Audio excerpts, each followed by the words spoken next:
magandang araw sa inyong lahat, mga kapatid sa ating bansang kaharian, mga kingdom citizens, lalong-lalo na kayo pong mga bagong nabautismo.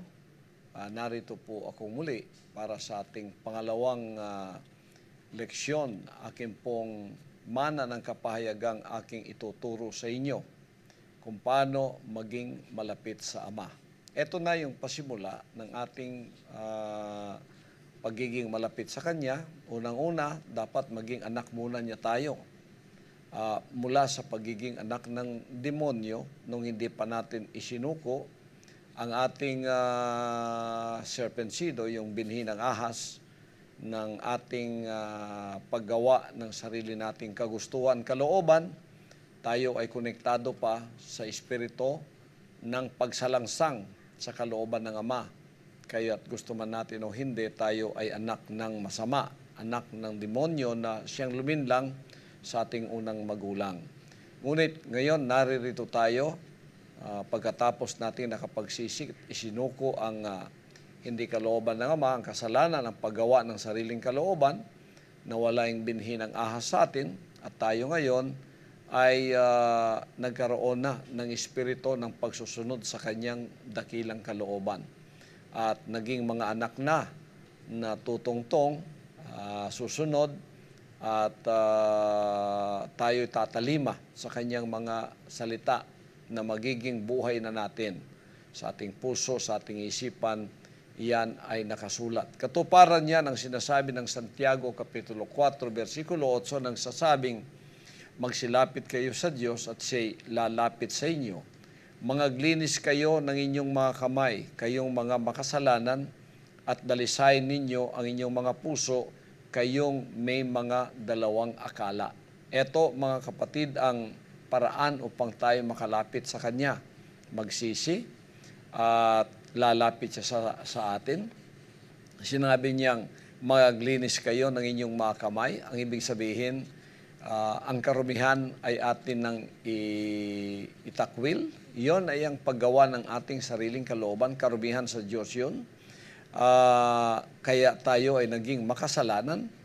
At dalisayin ninyo ang inyong mga puso. Paano dinadalisay ang ating puso?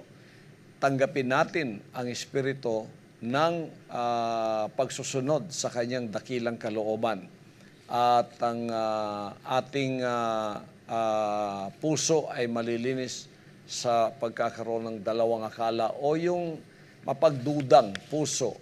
Ngayon, wala na tayong pagdududa ng Ama talaga ang tumawag sa atin.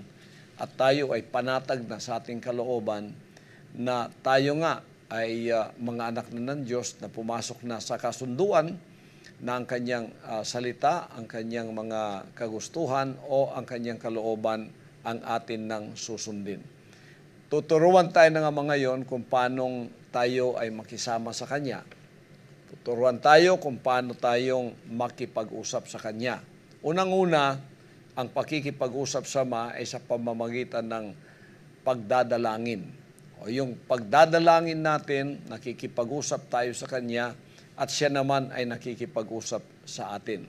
Kahit hindi natin Siya nakikita. Narito naman ang Kanyang appointed Son na Kanyang tahanan, na kung saan inyong modelo at standard ng inyong kaligtasan, na ganun nga ang dapat na mangyari sapagkat tayo ang tunay na templo.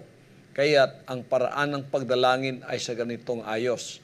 Ayon sa Marcos 11:24, ganito ang sinasabi. Kaya nga sinasabi ko sa inyo, ang lahat ng mga bagay na inyong idinadalangin at hinihingi ay magsisampalataya kayo na inyong tinanggap na at inyong kakamtin. Pero ninyo mga kapatid, yan ang napakalaking kapangyarihang binigay ng Ama sa atin upang tayo ay maging tunay na mga anak ng Diyos, na kung tayo ay humihingi sa Kanya sa pamamagitan ng pananampalataya, ito ay Kanyang ibibigay, paniwalaan natin ito'y tinanggap na natin, at ito ay Kanyang ipagkakaloob. Walang pagdududa na ang ating Amang makapangyarihan ay siyang mabuting Ama na hindi niya pinababayaan ang kanyang mga anak na dumaing at hindi niya sila sinasagot. Ano naman ang iba't ibang uri ng mga panalangin o ng iba't ibang uri ng mga dapat nating sabihin sa Kanya? Unang-una, pag lumapit tayo sa ating dakilang Ama, kailangang meron tayong dalangin ng pagpupuri. Ito ay nakalulugod sa Ama dahil sa pamamarang ito ay hindi ka dumadaing sa Kanya, bagkus tanging pagpupuri lamang ang lumalabas sa iyong bibig. So paglapit mo sa Kanya, merong tinatawag na panalangin pagpupuri. Wala kang hinihiling, paglilapit mo ang sarili mo sa Kanya, pinupuri mo lang siya sa Kanyang kadakilaan. Kaya't dapat meron tayong espiritu ng pagpapasalamat sa bawat panahon. Pasasalamat tayo sa lahat ng tinatanggap natin, maliit man o malaki ang tinanggap natin sa buhay na binigay niya, sa hiningang nasa ating mga ilong, sa lakas na sa ating katawan, sa bawat araw na meron tayong matinong pag-iisip, at sa bawat araw na tayo ay niligtas niya sa bawat karamdaman, at sa bawat araw na Kanyang ginagabayan ang ating mga lakad. Dapat itong lahat ay ating pasalamatan. Tulad ng sinabi ng mga awit, Kapitulo 22, versikulo 3, ganito po ang sinasabi, "Ngunit ikaw ay banal, o ikaw na tumatahan sa mga pagpupuri ng Israel." Alam niyo, ang tahanan ng Diyos nakalulugod talaga pakinggan kasi nasa pagpupuri. Kaya kung meron man tayong dapat gawin, unang-una pag lumapit tayo sa Kanya, walang iba kundi purihin natin siya. Mga awit, Kapitulo 113, versikulo 3. Ganito rin ang sinasabi, "Mula sa pagsikat ng araw hanggang sa paglubog niyaon, ang pangalan ng Panginoon ay pupurihin."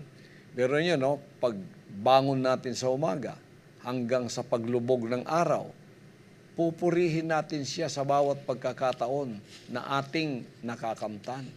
Palagi nating alalahanin ng pagpupuring ito ay nakalulugod sa Ama sapagkat ito isang uri ng dalangin na kinikilala natin ang Kanyang kabutihan, kinikilala natin ang Kanyang kadakilaan, at kinikilala natin na siya ang lumikha sa lahat ng bagay, lalong-lalo na yung siyang nagatid sa atin ng ating buo at kumpletong kaligtasan.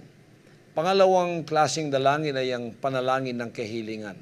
Dito, idadalangin mo ang para sa pangangailangan ng iba't ibang tao sa halip na pansariling hinaing muna. Isa sa mga idinadalangin natin ay ang kaligtasan ng ating kapwa. So yun ang unahin natin. Huwag nating isipin muna yung sarili natin, yung iba muna, lalong-lalo nang nakalulugod sa Ama, pag idinalangin natin ang kaligtasan ng ating kapwa, sapagkat dito tayo ay nakikipag-isa sa Kanyang business sa lupa, spiritual business, na walang iba kundi talaga yung pagliligtas ng tao mula sa kanyang kasalanan. Nakalulugod sa Diyos yun. Ang pangatlong panalangin ay ang panalangin ng pakikipag-isa. Sa mga pagpupuri na kung saan tayo ay nagtitipon-tipon katulad ng Songs of Worships, Midweek Thanksgiving and Worship Presentation, o pang-araw-araw na devotional, Power Line Man, Give Us This Day, tayo ay nagkakaroon ng malapit na relasyon sa Ama. So, sa anumang panahon na may pagtitipong ganon ng mga anak ng Diyos, huwag tayong a-absent sa anumang paraan at panahon. Makipag-isa tayo para makinig, para tamasahin natin ang Kanyang presensya, para papurihan natin siya palagi, at palagi nating alalahanin na ang pakikipag-isa natin sa lahat ng mga anak niyang katulad natin ay kalugod-lugod sa Kanyang harapan. So wag po ninyong kalilimutan ang bagay na yon. Ano pa ang kalugod-lugod sa ating Ama upang tayo'y mapalapit sa Kanya? Hindi lamang ang pagdalangin, kundi ang pagsunod sa Kanya at ang pagsisising. Yun ang ginawa. Ngayon, sumusunod ka na sa Kanya, huwag mong gawing ang puso mo ay kahit isang bagay dyan sa pagsusunod. ay hindi mo mabuksan. O kaya takpan mo ang puso mo at sabihin mong pipiliin ko lamang ang susundin ko. Itimo sa puso natin na ang lahat ng mga bagay na kanyang ipinagkakaloob sa atin ay huwag nating pabayang mahulog sa lupa. Itong lahat ay dapat ating sundin. Kaya tayo ay nagsisi upang tayo ngayon ay pumasok sa kanyang kasunduan na mula ngayon ang kanyang kalooban ng ating susundin. Ito ang pinakamahalagang hakbang upang ikaw ay magkaroon muli ng koneksyon sa iyong manlilikha na magiging ama mo na ngayon at makikita kanyang anak na tumatalima, sumusunod sa kanyang sinabi sapagkat ito na nga yung daan ng ating kompleto at ganap na kaligtasan. Sapagkat sinabi niya nga sa Mateo 7:21, hindi lahat ng tumatawag sa akin, Panginoon, Panginoon, papasok sa karyan ng langit, kundi yung tumutupad lamang sa kalooban ng aking amang nasa langit. So, ang ating inuuna palagi ay ang kabutihan ng kaharian. Ang kanyang kaharian, ang interes ng kaharian, kung ano ang nakabubuti sa kaharian at kung ano ang maiko-contribute natin para sa kanyang kaharian. Ito yung sinabi niya sa Mateo 6:33. Datapwat hanapin muna ninyo ang kanyang kaharian at ang kanyang katuwiran at ang lahat ng mga bagay na ito ay pawang idaragdag sa inyo. Ano yung kaharian niya? Ito na yung pagsunod natin sa kanyang dakilang kalooban. Ano yung kanyang katuwiran? Ang katuwirang nagmumula sa pagsusunod natin na naging matuwid tayo dahil hindi na natin sinusunod ang ating sariling gusto. Ang kagustuhan na ng ating Ama ang ating sinusunod na may pag-ibig. Kaya sinabi niya, kung ako'y inyong iniibig, ay tutuparin ninyo ang aking mga utos. Juan Kapitulo 14, versikulo 15. Kung ako'y inyong iniibig, ay tutuparin ninyo ang aking mga utos. Tanda ng pag-ibig natin sa Kanya, ang pagtupad ng Kanyang mga utos, anuman yon. Maliit o malaking utos, kung ito may sa pamamagitan ng hinirang na anak, na sa mundong ito, ako ang Kanyang tagapangasiwa, ako ang Kanyang tagapagmana at tagapangasiwa ng lahat ng gawain niya dito, naturalmente na ako ay may mga utos para sa bawat isang mga anak ng Diyos. May mga rules ako kung minsan ginagawa na susundin natin sa ating pagkakaisa. Nakalulugod sa Ama na ang ating pag-ibig ay patutuhanan natin sa pamamagitan ng ating pagsusunod sa Kanya. Ano pa ang mga bagay na dapat nating gawin upang lalo tayong mapalapit sa Kanya? Huwag ninyong kalilimutan ang pangatlo, ang pagbibigay ng ikapu at ang paghahandog. Napakarami nating paghahandog sa Ama dito. Merong MOB, merong wave offering, merong mga special offerings, merong tribute. Isa lamang yung ikapu dito. So, ang pagsusunod ng Kanyang mga utos tulad ng ikapu ay isang pagsukat ng ating pagiging matapat sa Kanyang mga salita. Sapagkat yan ang sinabi niya sa Malakiyas, Kapitulo 3, versikulo 10. Ito po ang sinasabi, dalhin ninyo ang buong 10 bahagi sa kamalig upang magkaroon ng pagkain sa aking bahay. At subukin ninyo ako ngayon sa bagay na ito, sabi ng Panginoon ng mga hukbo, kung hindi ko bubuksan sa inyo ang mga dungawan sa langit at ihuhulog ko sa inyo ang isang pagpapala na walang sapat na silid na kalalagyan. Hindi po sinungaling ang ating dakilang Ama.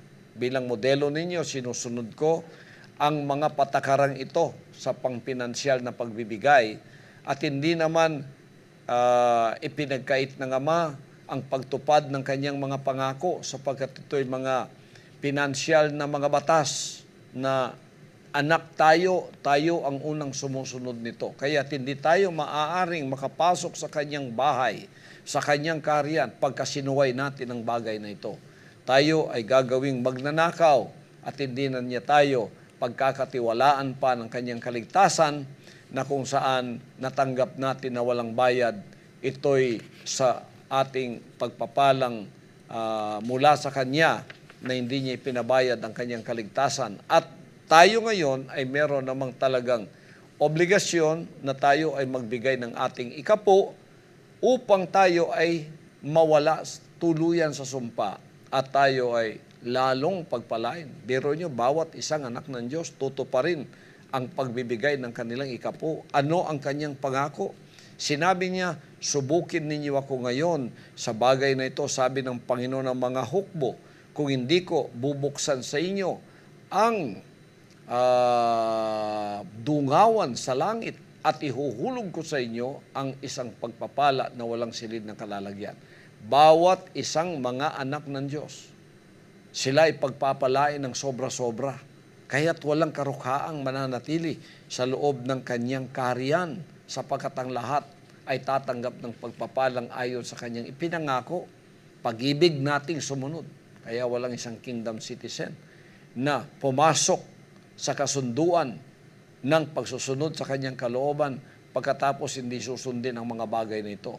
Magkakaproblema po kayo pagka ginawa ninyo yan at magkakaroon ng question ang inyong pagsisisi, baka ibalik kayo sa pagiging alipin ni Satanas na imbes na kayo ay papunta na sa pagiging anak, ibabalik kayong muli sa iyong pinanggalingan na alipin na naman sa pagtupad ng inyong sariling kalooban, serpent seed na naman ang pumasok, connection ninyo hindi sa Diyos, kay Satanas na naman. Huwag ninyong pabayaan yun sapagkat impyerno na naman po yun habang papunta na tayo sa langit na makakapiling natin ang ating Ama sa pagsusunod sa buhay na walang hanggan. So, sa pagiging malapit sa Ama, kailangang masanay ka sa kanyang mga banal na presensya na nasa loob mo. Ugaliin mo yon. Huwag kang tulad ng mga nasa church age na pupunta ng simbahan sapagkat nandun daw ang presensya ng Diyos. Mali po yun. Ang presensya ng Diyos tatahan sa atin sapagkat tayo ang tunay na templo. So ugaliin mo na araw-araw, i-welcome mo ang presensya ng Ama sa loob mo sapagkat ikaw na ngayon ang kanyang tahanan. Kaya't sinabi niya sa John 14:18, hindi ko kayo iiwang mag-isa, ako'y paririto sa inyo. O, pangako niya yon, hindi ko kayo iiwang mag-isa, ako ay paririto sa inyo. I will not leave you comfortless, I will come to you. So, ngayon, ang example ninyo para sa tahanang tinatahanan ng Ama ay hindi ang building na ginawa ng kamay ng tao. Hindi yung mga pinangangalandakan ng mga taga-churches na naggagandahang katedral, naggagandahang mga building na pinagtatayo nila at sinabing ito yung bahay ng Diyos. Mali po yun. Ang bahay ng Diyos, tayo. Example niyan ay ang hinirang na anak na ngayon ay kanya ng tahanan. Kaya araw-araw pinapansin natin na ang Ama naririto sa atin. Ang mga salitang sinasalita ko, hindi ko sinita sa sarili ko, kundi ang Amang nananahan sa loob ko. Ngayon, hindi lang isa ang appointed son, marami nang sumunod sa akin. Kayo, appointed sons and daughters na rin. Na kung paano ang Ama ay nanahan sa akin, gayon din siya ay mananahan sa inyo. Kapag ka ikaw ay tahanan na ng Ama, hindi lang siya malapit sa iyo na 1 inch away. Hindi malapit sa iyo Nasa loob mo na siya. Wala nang mas malapit pa riyan. Tulad ko, isang araw hindi ko narinig ang audible voice niya. Tinanong ko, saan ka ba, Ama? Bakit wala ka na? Sabi niya, paano mo pang maririnig ang boses ko? Nasa loob mo na ako. Ang boses mo, naging boses ko na. Ang boses mo, naging boses ko na at ang boses ko, ang siyang boses mo. Ngayon, tayong lahat ay ganon. So, sapagkat tayo ay ganon, sa araw na tayo ay tatawag, siya'y sasagot kasi kasama mo. At ako'y magpapakita, sabi niya, sa inyo ng mga dakilang bagay na mahihirap na hindi mo nangalalaman. Jeremias 33:3, tumawag ka sa akin at ako'y sasagot sa iyo at ako'y magpapakita sa iyo ng mga dakilang bagay at mahirap na hindi mo nangalalaman. Naku, napakalaking pangako na iyan ay tinutupad. Ako nga yung modelo nyo. Iniisip ko pa lang, sinasagot na ako ng Ama. For example, sa huling araw na ito, Alam ng ama na ayaw ko nang sumakay ng commercial plane sapagkat ako'y pagod na sa kadadaan sa mga terminal na kung saan napakahigpit at pagkatapos napakarami ng oras na nasasayang.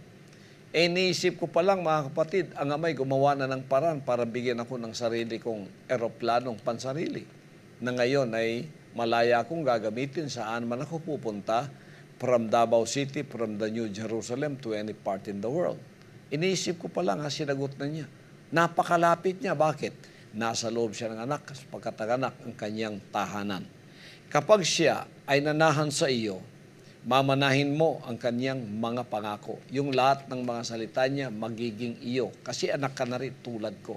Tulad ko, anak ako. Pagka naging anak ka, tagapagmana ka. Alipin ay walang mamanahin.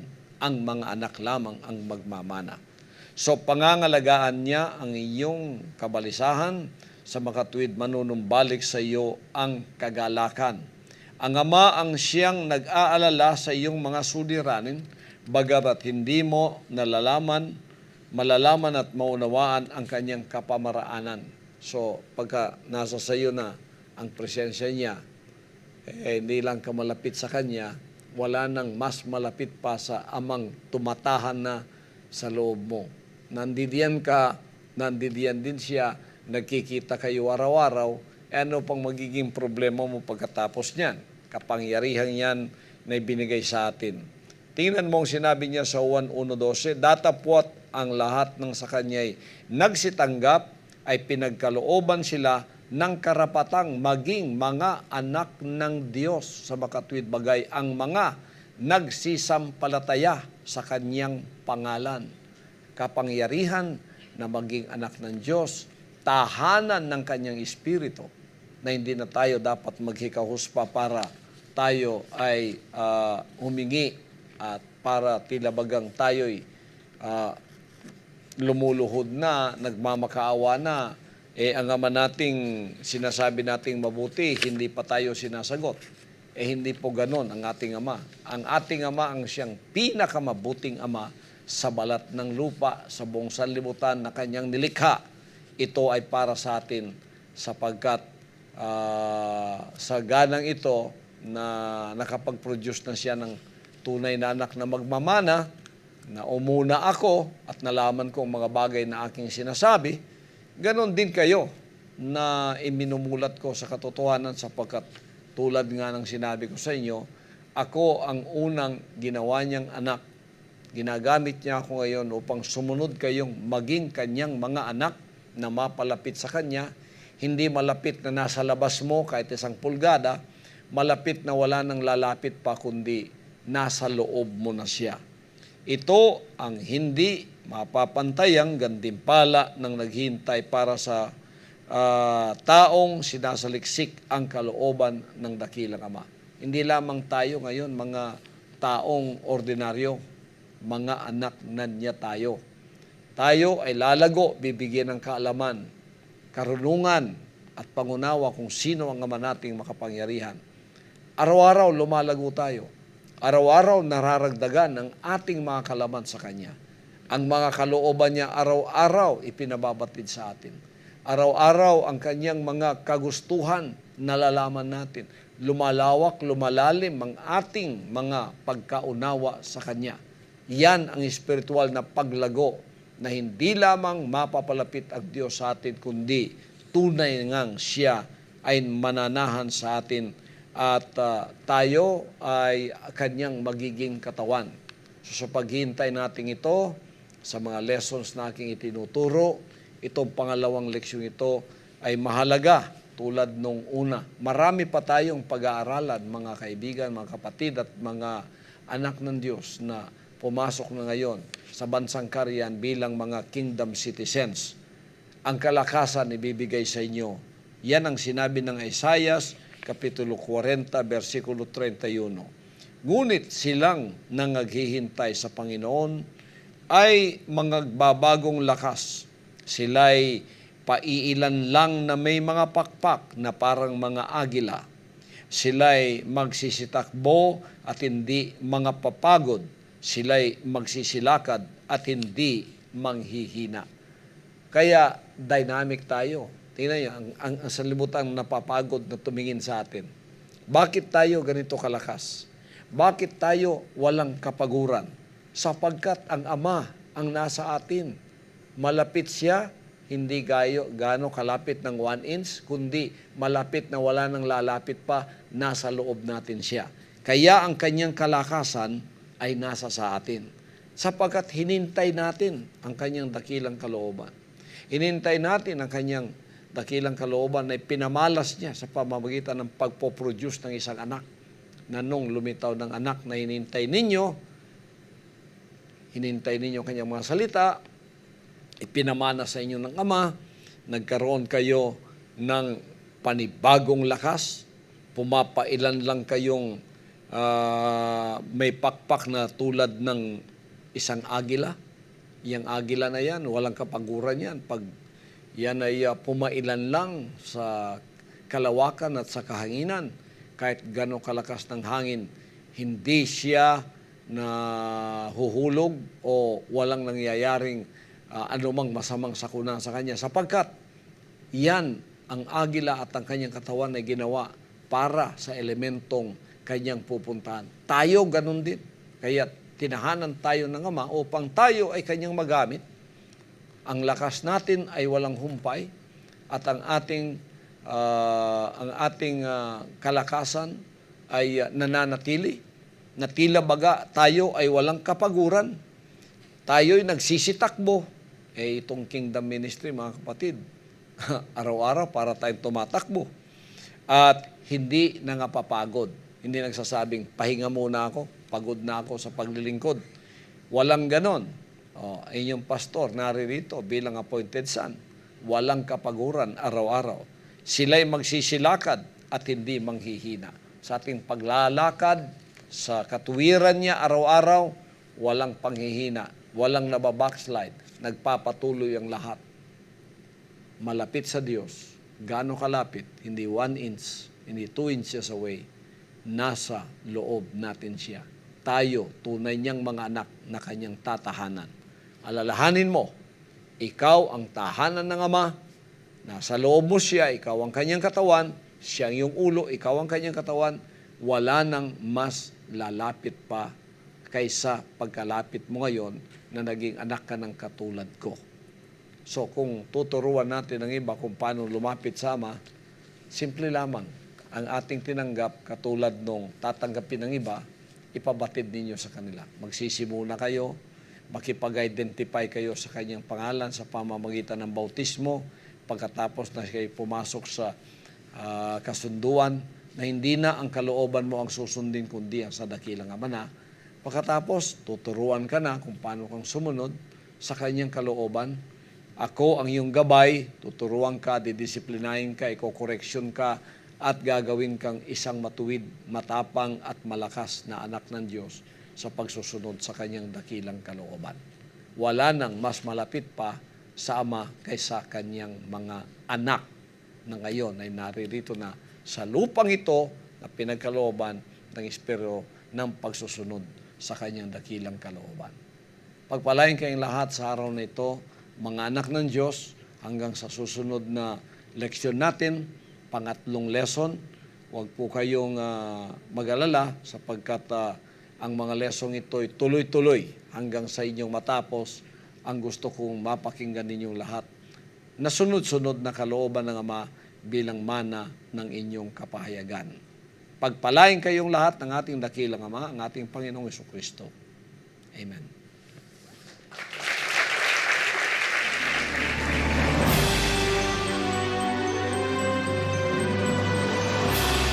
Ang mensaheng inyong napakinggan ay bahagi ng 15 panimulang mga leksyon para sa mga Kingdom Citizen. Antabayanan ang mga susunod pang mensahe ng hinirang na anak ng Diyos, Pastor Apollo C. Quiboloy.